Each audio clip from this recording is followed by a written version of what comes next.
দীপালি কলকাতায় থেকে পড়াশোনা করার জন্য হোস্টেলে থাকার ব্যবস্থা করে। মা বাবার সঙ্গে দীপালি প্রত্যেকদিন ফোনে কথা বলে। একদিন দীপালি তার মা অনন্যা দেবীকে ফোন করে। কিরে, তুই কি ভুলেই গেছিস? দুদিন হলো ফোন করিসনি কেন? তুই জানিস না তোকে আমরা কত কষ্ট করে হোস্টেলে পাঠিয়েছি? তুই ছাড়া আমাদের এই বাড়িটা যেন শূন্য বলে মনে হচ্ছে। কেন মা, আমাকে যখন হোস্টেলে পাঠিয়েছিলে তখন কি তোমাদের এই কথাগুলো মনে পড়েনি? আর চলে আসতেই তোমাদের যত সব কথা মনে পড়ে গেল? আমাকে একদম এভাবে কথা শোনাবে না। আর তাছাড়া তোমার ছোট মেয়ে তো আছে, ও তো তোমার আদরের মেয়ে, তাই না? কিন্তু মা, বাড়িতে তো তোরা দুই বোনই থাকতিস, আর এখন তোরা দুই বোনে আলাদা হয়ে গেছিস। তাই এটা দেখে আমার খুব মন খারাপ করে। তোর কথা খুব মনে পড়ে রে মা। আচ্ছা ঠিক আছে, আমি এখন রাখছি, এখন আমার অনেক কাজ আছে, আমি একটু পরে ক্লাসে যাব। এই বলে দীপালি ফোন রেখে দেয়। আর তখনই সেখানে দীপালির এক বান্ধবী চলে আসে। এনে ধর তোর পরোটা। উফ বাবারে বাবা, তোর জন্য আমাকে কত কষ্টটাই না করতে হচ্ছে। তুই যেই হোস্টেল থেকে কবে যাবি কে জানে। আরে এই তো মাত্র কয়েকদিন হলো এসেছি, আর তুই এক্ষুনি আমাকে চলে যাওয়ার কথা বলছিস? আমি যতদিন আছি ততদিন তোকে না জ্বালিয়ে যাবই না। কই, আমার জন্য পরোটা নিয়ে এসেছিস তো? দে তাড়াতাড়ি দে, আমার খুব জোরে খিদে পেয়ে গেছে। আচ্ছা দীপালি, তোর পেটে কি রাক্ষস আছে নাকি বলতো? তুই তো এই তো কিছুক্ষণ আগেই টিফিন করলি, আমাদের সবার সঙ্গেই খেলি, কিন্তু তারপরও তোর খিদে পেয়ে গেল? এটা কিভাবে সম্ভব? কই, আমরা তো এখন কেউ কিছু খাইনি, আমাদের তো এখনো খিদেই পাইনি। দেখ, আমি তোদের মতো অতক্ষণ না খেয়ে থাকতে পারবো না। আমার তো সবসময় খিদে পেয়ে যায়। আর হ্যাঁ, ভাতের খিদে নয়, কিংবা অন্য কিছুরও খিদে নয়, আমার শুধু পরোটা খেতে ইচ্ছা হয়। আর এই জন্যই তো আমার বারবার খিদে পেয়ে যায়। আচ্ছা, এই গরমকালে তুই এত পরোটা খাচ্ছিস, তোর কোনোদিন পেট খারাপ হয়নি? তুই কি বাড়িতেও এরকমটাই করতিস? না না, বাড়িতে তো আমার মা আমাকে প্রত্যেকদিন পরোটা খেতেই দিত না। আমি যখনই পরোটা বানানোর কথা বলতাম তখনই মা আমার উপর রাগ করতো, আর বলতো যে যা গরম পড়েছে, তেলে ভাজার জিনিস খেতেই হবে না। সেই জন্য মা আমাকে পরোটা বানিয়ে দিত না। আর এখন আমি হোস্টেলে এসে নিজের মতো পরোটা খেতে পারছি। আচ্ছা, কিন্তু তুই তো আমার জন্যই এই পরোটা খেতে পারছিস, তাই না?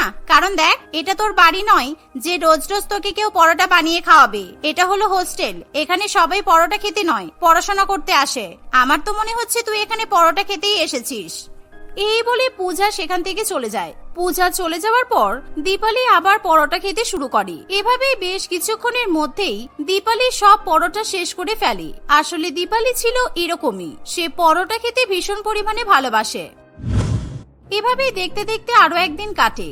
অন্যদিকে অনন্যা দেবী তার মেয়ের সঙ্গে ফোনে কথা বলার পর মনে মনে ভাবে, যাক বাবা, মেয়েটা মনে হচ্ছে এবার হয়তো শুধরে গেছে।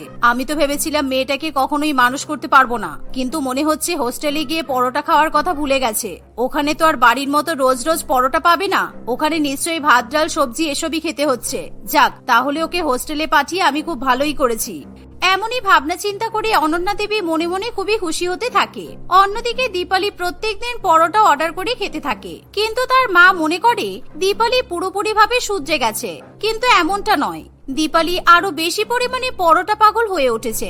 এত গরমের মধ্যেও দীপালি তেলে ভাজা পরোটা খেয়ে যেত। আর এই দেখে দীপালির বন্ধু বান্ধবরা প্রচন্ড পরিমাণে অবাক হতো, কিন্তু তা সত্ত্বেও দীপালি তাদের কোনো কথাতে পাত্তা দিত না। এভাবেই দেখতে দেখতে 3 বছর কেটে যায়, আর দীপালির পড়াশোনা শেষ হয়ে আসে এবং দীপালি বাড়িতে ফিরে আসে। বাড়িতে এসেও দীপালি লুকিয়ে লুকিয়ে মায়ের চোখের আড়ালে পরোটা খেতে থাকে। একদিন দীপালির মা বলে, দীপালি, তোর সঙ্গে একটা কথা আছে। তোর তো পড়াশোনা শেষ হয়ে গেছে, আর তোর বাবা তোর জন্য একটা খুব ভালো পাত্র দেখেছে। আমরা সেখানেই তোর বিয়ে ঠিক করেছি। মা, তোমরা যখন আমার বিয়ে ঠিক করেই ফেলেছো, তাহলে আমি আর কি বলবো? ঠিক আছে, আমার বিয়ে করতে কোনো সমস্যা নেই। এই বলে দীপালি নিজের ঘরে চলে যায়। দীপালির কথা শুনে তার মাও খুবই খুশি হয়।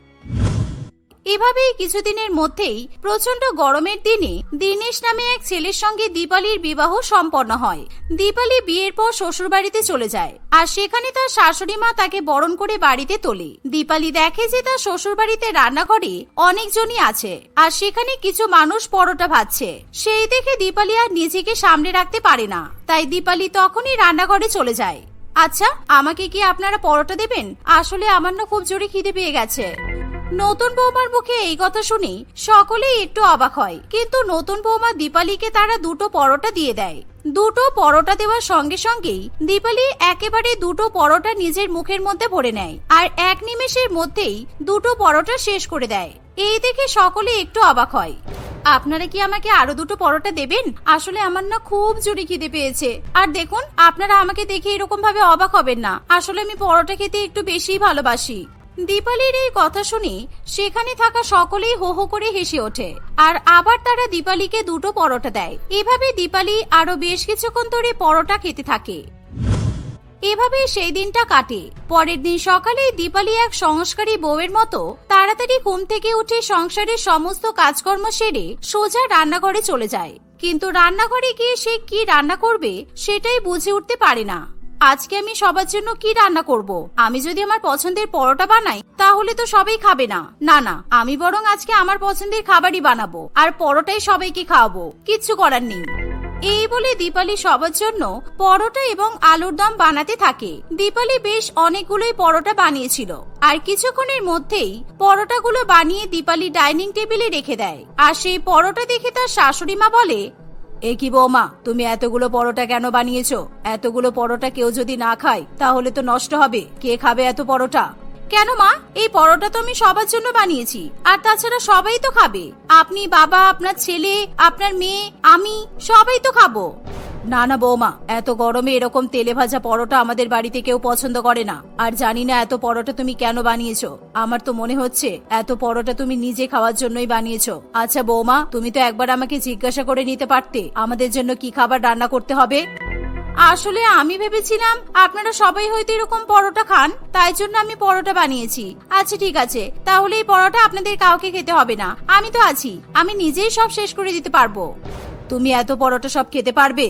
হ্যাঁ, আমি এতগুলো পরোটা সব এক নিমেষেই খেয়ে শেষ করে দিতে পারবো, কারণ আমি পরোটা খেতে খুব ভালোবাসি। আর আমাকে সারাদিন ভাত খেতে না দিলেও চলবে, কিন্তু একদিন পরোটা না খেয়ে আমি কিছুতেই থাকতে পারি না জানেন। দীপালির কথা শেষ হতে না হতেই সেখানে তার ননদ নন্দিনী চলে আসে। আর বৌদির মুখে এরকম কথা শুনে নন্দিনী বলে, বৌদি, এত তেলে ভাজা খাওয়া কিন্তু একদমই ঠিক নয়। যা গরম পড়েছে এর মধ্যে যদি তুমি এত তেলে ভাজা খাও, তোমার শরীর তো অসুস্থ হবে, আর তোমার শরীরের অনেক ক্ষতি হতে পারে। তারপর তোমাকে নিয়ে আমাদের সবাইকে ছোটাছুটি করতে হবে। আরে বাবা, তুমি এত চিন্তা করছো কেন? এই গরমের মধ্যে আমি কত পরোটা খেয়েছি, কই আমার তো কখনো কিছু হয়নি, তাহলে এখন কেন কিছু হবে? আর তাছাড়া এই পরোটা খাওয়ার আমার অভ্যাস আছে। আমি যখন পরোটা খাই তখন এতই পরোটা খাই। তুমি আমাকে নিয়ে চিন্তা করো না, আমার কিচ্ছু হবে না।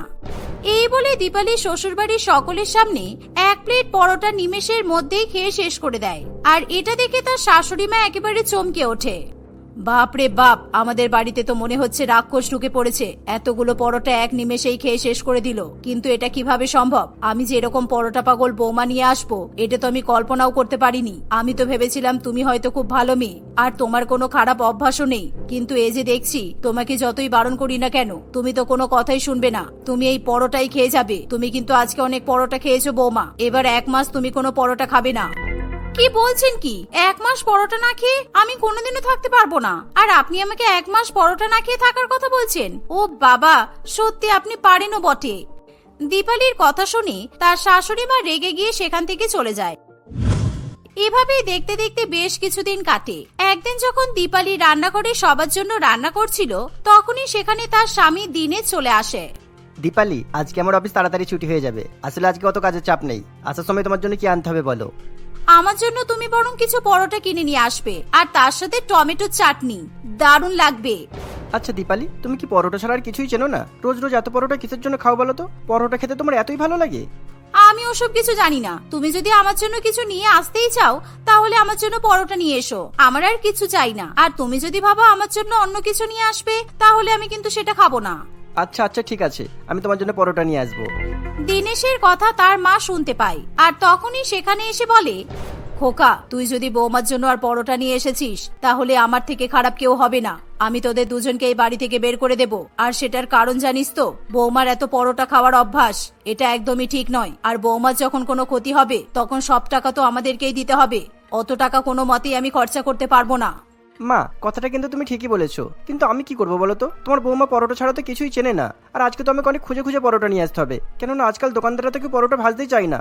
এই গরমে তো কেউই পরোটা খেতে চায় না। আমি তোকে আগেই বলে দিয়েছি, যদি পরোটা আনিস তাহলে আমি তোকে এই বাড়ি থেকে তাড়িয়ে দেব, আর তার সাথে সাথে বৌমাকেও এখান থেকে বের করে দেব। এই বলে দীপালির শাশুড়ি মা সেখান থেকে চলে যায়। শাশুড়ি মায়ের রাগ দেখে দীপালি কোনো কিছু মনে করে না। সে ভাবে তার শাশুড়ি মা হয়তো এমনি এমনিই বলছে, তাই দীপালি দিনেশকে পরোটা আনার কথা বলতেই থাকে। দিনেশও কিছু না বলে সেখান থেকে চলে যায়। আর রাত্রিবেলা দিনেশ যখন বাড়িতে আসে তখন সে লুকিয়ে লুকিয়ে কষ্ট করে পরোটা নিয়ে আসে, আর সেটা তার মা জানতে পারে না। এভাবেই লুকিয়ে লুকিয়ে প্রতিদিন দিনেশ দীপালিকে গরমের মধ্যে পরোটা নিয়ে এসে দেয়। একদিন দিনেশের হাতে এক পেপার দেখে তার মা জিজ্ঞাসা করে, কিরে খোকা, তোর হাতে এটা কি? তুই আবার অফিস থেকে কবে এসব পেপার আনতে শুরু করলি? তোর হাতে তো শুধু অফিসেরই একটা ব্যাগ থাকে, এরকম পেপার টেপার তো আগে কখনো দেখিনি। মা, আসলে এগুলো আমার কাজে লাগবে, সেই জন্যই আমি অফিস থেকে নিয়ে এসেছি। এই বলে তাড়াহুড়ো করে দিনেশ তার মায়ের সামনে থেকে চলে যায় এবং নিজের রুমে গিয়ে দরজা বন্ধ করে দেয়। আসলে সেই পেপারগুলো ঢাকা দিয়ে দিনেশ প্রত্যেকদিন দীপালির জন্য পরোটা নিয়ে আসে। কিন্তু দিনেশের এরকম অদ্ভুত আচরণ দেখে তার মা দিনেশের উপর সন্দেহ করতে শুরু করে। দিনেশের মা তখনই জানালা দিয়ে উকি মেরে দেখার চেষ্টা করে, আর সে দেখে যে দিনেশ ওই পেপারগুলোর মধ্যে থেকে পরোটা বের করছে। আর সেই পরোটা দেখে দীপালি প্রচন্ড পরিমাণে খুশি হয়ে বলে, তুমি আজকেও আমার জন্য লুকিয়ে লুকিয়ে পরোটা নিয়ে এসেছো? আমার তো খুব ভালো লাগে এরকম লুকিয়ে লুকিয়ে পরোটা খেতে, আর মা তো কিছু টেরও পায় না। দীপালির এই কথা শুনতে পেয়ে তার শাশুড়ি মা খুবই রেগে যায়, আর তখনই সে দরজা ঠুকতে থাকে। দিনেশ তাড়াতাড়ি করে দরজা খোলে, আর দীপালি এরই মধ্যে তাড়াতাড়ি করে পরোটার প্যাকেটটা লুকিয়ে দেয়। আচ্ছা, তাহলে এই হচ্ছিল এতদিন ধরে। আমি তো ভেবেছিলাম আমার বৌমা খুব ভালো হয়ে গেছে, আমার বৌমা আর পরোটা খায় না, আমার সব কথা শোনে। কিন্তু তোমরা যে দেখছি আমার পেছনে এরকম করছো। দেখো বৌমা, এবার তো আমি তোমার সব সত্যটা জানতে পেরে গেছি। আমি আর তোমাকে এই বাড়িতে কোনো মতেই রাখবো না। যাও, বেরিয়ে যাও এক্ষুনি আমার বাড়ি থেকে। শাশুড়ি মায়ের এই কথা শুনে দীপালি খুবই ভয় পেয়ে যায়। তাই দীপালি তার শাশুড়ি মায়ের কাছে ক্ষমা চাইতে শুরু করে। কিন্তু দীপালির শাশুড়ি মা কোনো কথা না শুনেই দীপালিকে বাড়ি থেকে তাড়িয়ে দেয়। আর দীপালিও তখন কাঁদতে কাঁদতে হঠাৎ করে অজ্ঞান হয়ে মাটিতে লুটিয়ে পড়ে। এটা দেখে দীপালির শাশুড়ি মা প্রচন্ড ভয় পেয়ে যায়। তখন সকলে মিলে দীপালিকে এক পাশেরই হসপিটালে নিয়ে যায়। সেখানে ডাক্তারবাবু বলে, লিভার একেবারে শুকিয়ে গেছে, আর বেশি দিন নয়। আপনি যদি আর কিছুদিন পরোটা খান তাহলে কিন্তু আপনার বৌমাকে আমরা আর বাঁচাতে পারবো না। এভাবে ডাক্তারবাবু সেখান থেকে চলে যায়। ডাক্তারবাবুর কথা শুনে দীপালি নিজের ভুল বুঝতে পারে। তাই দীপালি ঠিক করে সে আর কখনোই গরমের মধ্যে তেলে ভাজা পরোটা খাবে না। এভাবেই দীপালি নিজের ভুল বুঝতে পেরে নিজেকে শুধরে নেয়, আর সে তার পরিবারের সঙ্গে হাসি খুশি বসবাস করতে থাকে।